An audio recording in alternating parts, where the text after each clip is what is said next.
आप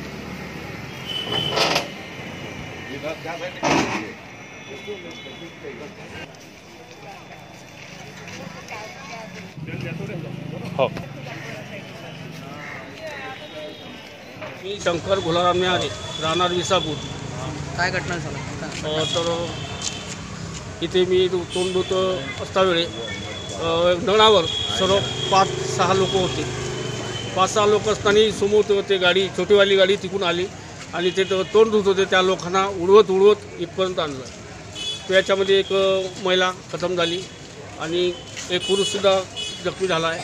दुसरी महिलासुद्धा साईडला जखमी झाली आहे आणि पोलीसवाल्यांनी येऊन त्यांना आपली डेड बॉडी हलवून घेऊन गेली आहे. सकाळी 6 वाजता.